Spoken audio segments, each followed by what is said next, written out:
This is the second book review in this little series for class. This book I'm going to review now is called Room by Emma Donoghue. Some of you might already be familiar with the book because it got made into a movie in 2015. I actually watched the movie back in 2015 when it came out. I was a senior in high school and I really enjoyed the movie. But when I found out this year that there was a book that the movie was based on, I don't know how I didn't know that, but I didn't figure it out until taking this class that there was a book that the movie was based off of. I knew I had to read the book because the movie really impacted me.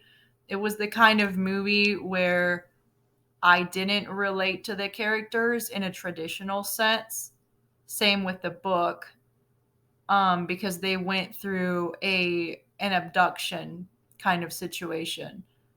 Um, so it's not a book or a story where I related necessarily. It was more the empathy and how well written and well directed and filmed the movie was, and how, for the movie, how well the authors portrayed it. And when I was reading the book, I already had the author's pictures for the characters in my head from the actors in the movie. And I know that a lot of people prefer the book to the movie. I definitely agree that the book was a lot more in depth than the movie, since the movie was not able to fully cover the extent of the time that the characters spent in the room, in the shed when they were kidnapped. And they kind of had to divide it evenly between the part of the story that was taking place in the shed and the part of the story that was taking place when they got rescued. In terms of the book, a basically this young woman, she might have been 17 or 18 at the time. In the movie, she was 17 or 18. In the book, she was 19 or 20 when she was abducted. She was abducted by this older man in his 40s or 50s, around there. Maybe younger in the movie, but in the book, he was in his 40s. But I digress.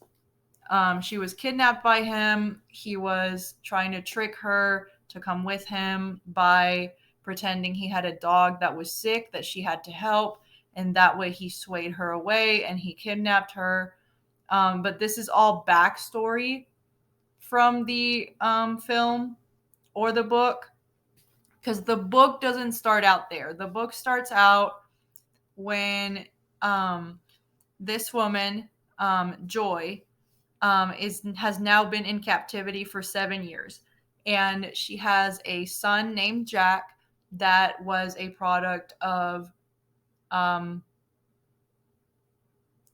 I don't want to say the word, a product of violation, um, from the captor, because he violated her and assaulted her in multiple ways. So that might be a trigger warning if you're not really into books that discuss that type of material. I might suggest looking more into the synopsis of this book. It doesn't necessarily get too graphic in terms of that kind of assault, since it is told from the point of view of the little boy Jack, who I will get to in a second. But Joy has been in captivity for 7 years, and this little boy that she gave birth to, there are not a lot of details surrounding how she gave birth to Jack in captivity, how he got the right nutrition, but it is assumed that old Nick, that's what she calls her captor, brought her some degree of nutrients to keep Jack alive at the time. The book is told from the perspective of Jack, a 5-year-old boy at this point. Um, she has been in captivity for 7 years. He is 5. Um, and Jack is basically the one telling the narrative. The first half, roughly, of the book is them still in captivity. in Room, which is what they call the shed, and basically everything that goes on there. And then the second half of the book is when they get rescued. I'm also going to say that for those who enjoy books that are faster paced, I might suggest not reading this yet if you don't really read frequently or don't like slower paced books. It's one of those books that it takes a lot for the development and characterization to develop.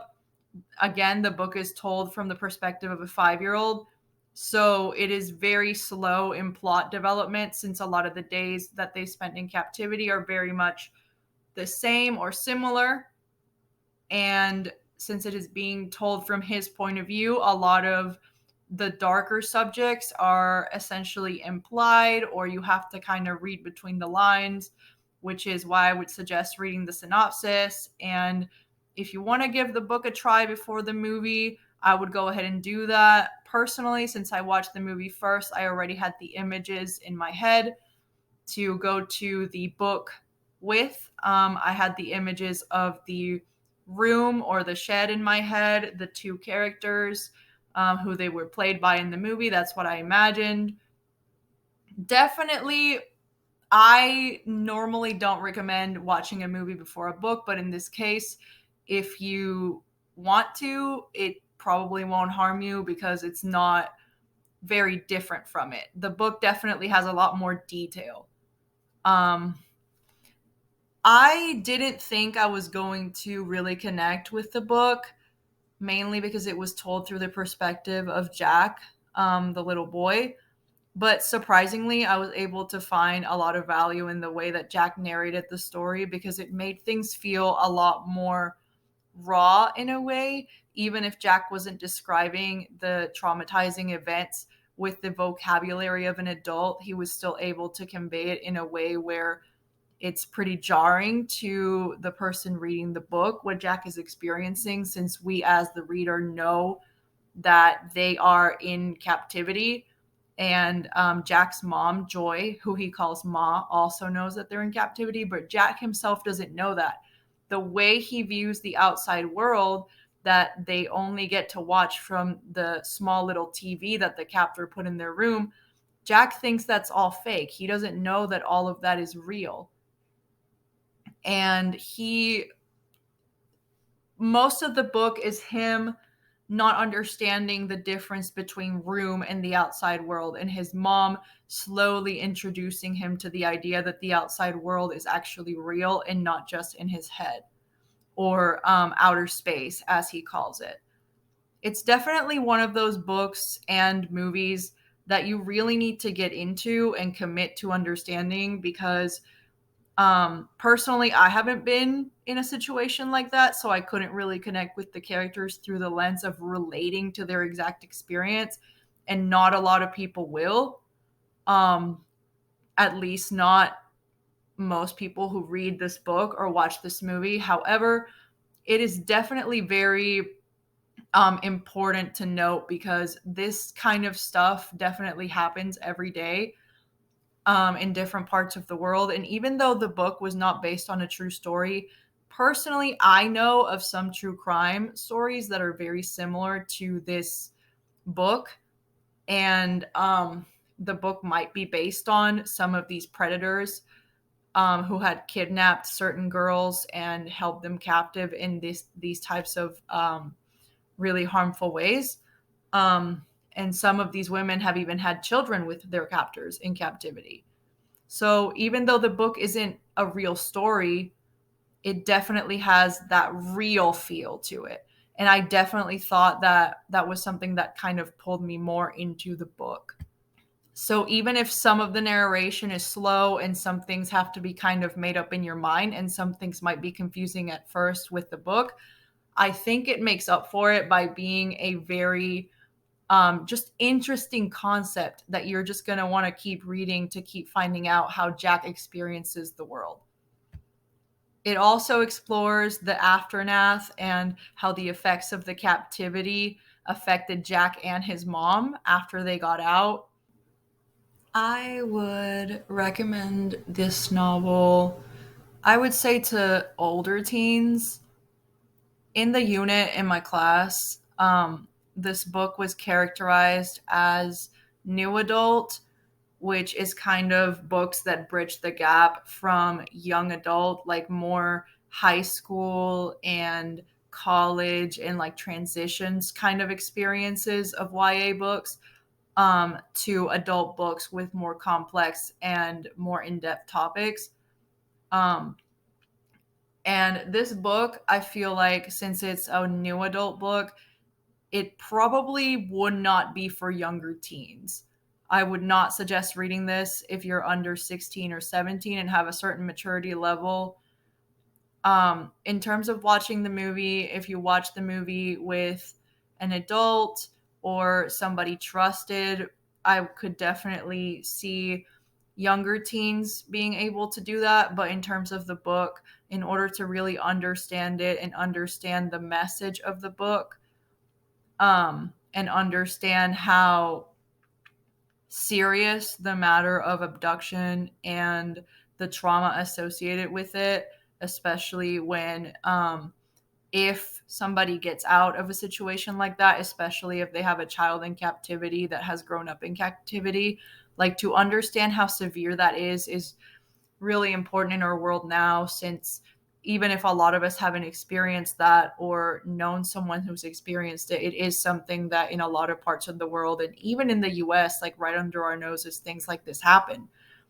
So definitely it's the type of book that you have to have a certain level of empathy and understanding, and also being able to handle certain triggers, like I mentioned earlier with SA and assault and that kind of stuff. If you're not able to handle that kind of stuff well, even if it's barely mentioned, obviously, since it's a 5-year-old narrating the book, still just read the book at your own risk. However, I do not regret reading it. I don't regret watching the movie. I think it's a really beautiful but jarring story that definitely needed to be told. And I definitely recommend this to older teens, mainly um, high school juniors and seniors or college students. I think that's definitely the more targeted demographic. I think older adults could also enjoy it, but in terms of new adults, that would be the age group that would benefit the most from reading a book like this. I've never read a book like it. I've seen true crime stories that are just told on YouTube that discuss topics like this, but I've never read a book from the point of view of a child or captive person that is telling their story through a fictional lens, where that is just how they know their life to be. And I thought that was very interesting. It was very well done. The author definitely did her research. Like I said earlier, if you don't really like slow paced books, I would probably watch the movie first to get acquainted with what's going on and then read the book. But overall, it was a really good book, and I'm really glad to have read it. Thank you so much for listening.